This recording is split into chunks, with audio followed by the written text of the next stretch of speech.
Chapter 26 is probably one of my most requested sections. It's all about organizing your coupons. While I'm all about saving you money, you can very easily go out and spend $30 to $80 on eBay and get an entire setup. But I really think that you can do it for less than $10, mostly with the stuff that you already have in your own home. And if you do need a few things, you can get it from some of those big box stores. When I started couponing, I really didn't have a lot of money. And so this setup is really near and dear to my heart. Although it is quite beaten and haggard, it has saved me many, many thousands of dollars. I just used a bag, one of the non-disposable grocery bags, and in it I had two binders.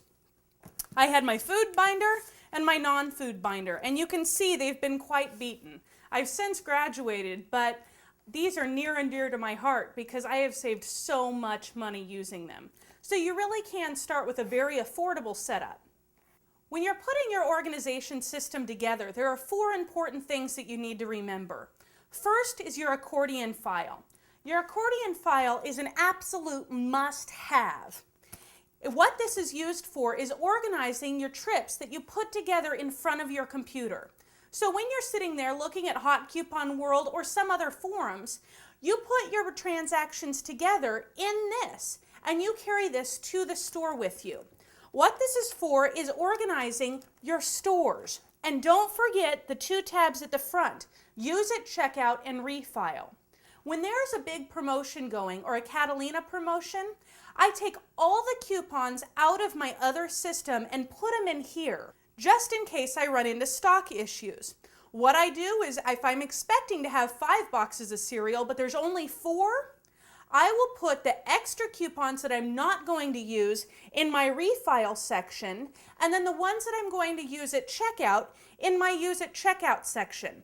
That way I'm not standing in the store with a whole handful of coupons going, which ones do I use, where do I put them, and how do they go? And so this system is really helpful so that you can make it through the store easily, and when you get to the checkout counter, you're not nervous. You just pull out all the coupons that are in your use at checkout, and you just get to run with it. I have since upgraded my binder method, and it still doesn't have to cost a lot of money. And I love this method too, because then when it gets turned upside down, one of your kids gives it a good shake, all the coupons don't fall out. So this is great because I have a calculator and my scissors, and I always have a pen and paper with me also.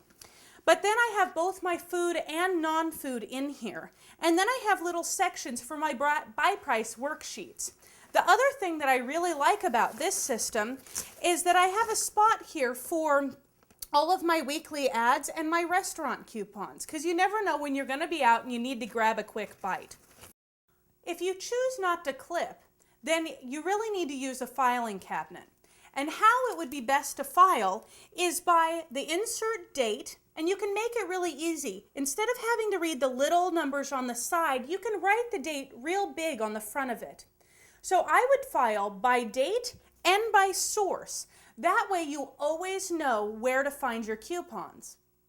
Don't forget to refer to Chapter 26 for all the how-tos and the binder and box tabs so you know what to put in your binder and box for categories. I wish you luck, and don't forget that you have 30 days email support just in case you need a little bit more assistance.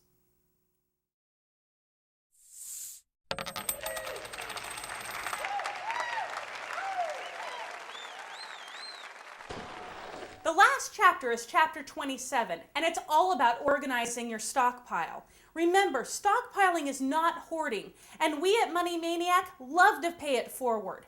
Now, I was raised with a professional organizer. My mom is also known as Mama Divine from Divine Order Professional Organizing, and she does a wonderful job. She trained me from a little girl to always give back, declutter, get rid of stuff, and move on. One of her favorite sayings was, just take a picture and move on. Get over it.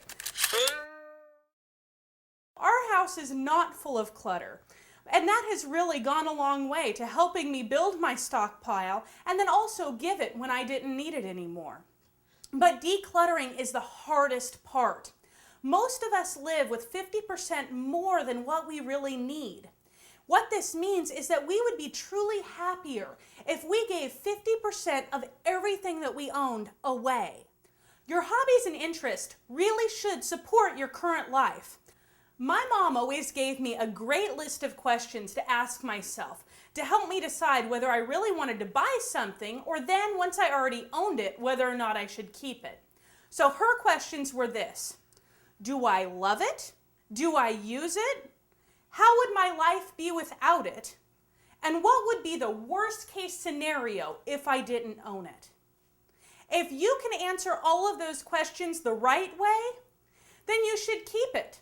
But if not, give it to someone else, because someone else could probably use the stuff that you're not using anymore. Now that you've done a lot of decluttering, you probably have some empty closets. And so that means you have lots of space for your stockpile.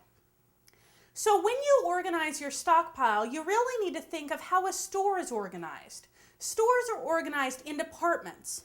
So my linen closet is only partially linens. The rest of it is like the health and beauty department of a store. I have a hair care section. I have oral hygiene. I have all the different health and beauty sections in my linen closet. In my pantry, I have a condiments department. I have my boxed foods. I have breakfast foods. Everything is organized so I know exactly where to find things. And so I'm not thinking, wow, where did I put all my pickles? You know, I know right where my pickles are. They're with the rest of my condiments. Also, you always have to remember to rotate. It's just like they say in restaurants: rotation, rotation, rotation. We always have to watch our expiration dates. So if you see you still have 10 bottles of ketchup and they're going to expire in 3 weeks, I don't think you're probably going to use them. Give away 9 of them, keep 1, and bless someone else. Also, we have to think about refrigerators and freezers. Now, even with a family of 7, we only have 1 refrigerator. Sometimes we could use a second, but for the most part, we're happy with 1. We eat the food in our refrigerator, then we restock it. However, freezers are a completely different situation. We have 3 freezers and they are full almost all the time. And it's because there's lots of things that you can freeze that you wouldn't normally think about. When milk is a really good price, you can freeze it. You just let it defrost and you wouldn't know the difference. And so I really like to use my freezers. Another thing I bet you didn't know you could freeze was pop biscuits. You know, the kind where you unwrap it and it goes pop. Those freeze wonderfully. And so if you get a really good deal on them, throw them in the freezer. So it's great to have lots of extra freezers, and you can pick them up on Craigslist for really cheap. Now, the last thing that you want to keep in mind is the climate. If you live in an area where your garage gets really hot in the summer, you might not want to put a lot of things in your garage. You really have to think about what you have out there. Even though this is the end of the program, it is truly just the beginning for you. I hope that you are well on your way to saving 50, 75, even 90+%, because I know you can do it. There is so much joy in knowing that you can provide for your family in a way that is so much more than you ever did before without increasing your income. So I hope that you take this and run with it. And I hope that you send me lots of pictures and lots of comments on the giant deals that you're bringing in. I look forward to hearing from you, and I hope that you have a wonderful day.